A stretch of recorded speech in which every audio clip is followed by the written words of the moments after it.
আসসালামু আলাইকুম। আজকে হঠাৎ করে তুফান চলে আসছে, আর এই তুফানের ভিতরে কিভাবে দোকানদারি করলাম এবং দোকান কিভাবে বন্ধ করলাম এবং এই এক্সপিরিয়েন্স আপনাদের সাথে অবশ্যই শেয়ার করব। আর অবশ্যই আজকে এই তুফানের ভিতরে দোকানদারি করতে গিয়ে কত টাকা সেল করেছি সেটাও আপনাদের সাথে শেয়ার করব ইনশাআল্লাহ। তো বিকালবেলা চলে আসছে হচ্ছে বার্গারের বান কালেক্ট করার জন্য। এই যে এইখানে হচ্ছে এক পিচ্চি দাঁড়িয়ে আছে, ও আমার রেগুলার কাস্টমারও এবং আমার ভিউয়ার্সও, এবং সেই হচ্ছে একটা রেস্টুরেন্টের মালিক। সেই রেস্টুরেন্টের মালিক বলতে তার ভাই হচ্ছে, তাদের মানে ফ্যামিলিগত একটা রেস্টুরেন্ট, কি পারিবারিক রেস্টুরেন্ট। এটা আমার এই রোডেই, আমি যে রোডে দোকানদারি করি এই রোডেই তাদের রেস্টুরেন্টের নাম হচ্ছে হাংরি। তো তারও এই জায়গা থেকে হচ্ছে বান নেয় মাঝে মাঝে, মানে বার্গার রুটিগুলো নেয়। তো আমি যদি জানতাম যে ওনারা আসবে তাহলে আমি বললে ওনারা আমারটা নিয়ে আসতো, তবে আমি জানি না, এসে দেখি ওনারা আসছে। তো আমরা দুজন একসাথে হয়ে গেলাম। তো বার্গারের বান ওনার কাছ থেকে, মাহবুব ভাইয়ের কাছ থেকে আমিও নিই, ওনারাও নেয়।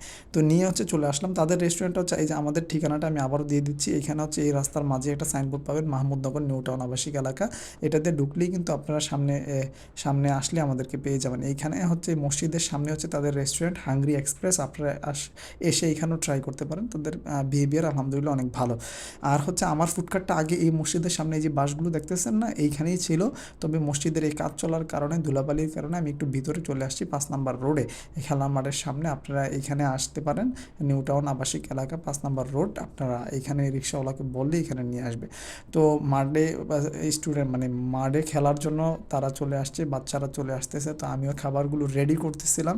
তো রেডি করে আমি প্রস্তুত করে বসে আছি, কখন স্টুডেন্ট মানে স্টুডেন্টই ধরতে পারেন, যেহেতু এলাকার ছেলেপেলেগুলো বেশিরভাগই স্টুডেন্ট, সবাই তো আমরা বাচ্চারা তো স্টুডেন্টই থাকে। তো তারা এই যে এই ছেলেটা গতকালকে ফ্রেঞ্চ ফ্রাই না পাওয়ার কারণে আজকে আগে আগে চলে আসছে ফ্রেঞ্চ ফ্রাই নেওয়ার জন্য।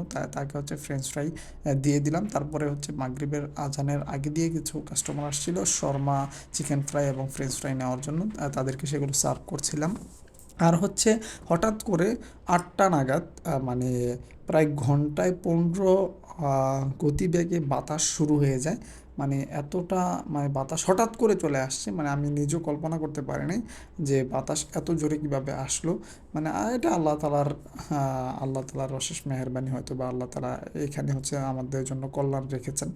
হয়তো বা এই জন্যই হয়তো বা আজকে মানে এইভাবে হঠাৎ করে, মানে আমি যদি পূর্ব পরিকল্পিত, যদি আমি জানতে পারতাম যে আকাশ অনেকক্ষণ ডাকছে, তারপরে বৃষ্টি আসবে বা তারপরে বাতাস আসবে, এরকমটা যদি হতো তাহলে আমি খুব তাড়াতাড়ি গুছানোর সুযোগ পেতাম। আর আমি মানে কোনো সুযোগই পাইনি, মানে যে আমি যে গুছাবো দোকানটাকে, যে আমি গুছিয়ে সুন্দর করে তারপরে বৃষ্টির জন্য ওয়েট করবো, সেই সময়টাও আমি পাইনি। হঠাৎ করে আকাশটা একটু মলিন হইলো, তারপরেই ধূপধাপ মানে বাতাস চলে আসছে। মানে বাতাসের গতিবেগ এত ছিল, প্রায় ঘন্টায় 15, 16, 20 এরকম। মানে আমি মানে কি বলবো, মানে গুছানো যে একটা সুযোগ পাবো। আর ধুলাবালি এমনভাবে উঠতেছিল, খাবারগুলো যদি নষ্ট হয়ে যায়। তো এই জন্য আমি খুব তাড়াতাড়ি, আমার কিছু চিকেন ফ্রাই ছিল, প্রায় 4-5টার মতন চিকেন ফ্রাই ছিল, আর কিছু ফ্রেঞ্চ ফ্রাই ছিল, মানে হাফ ভাজা।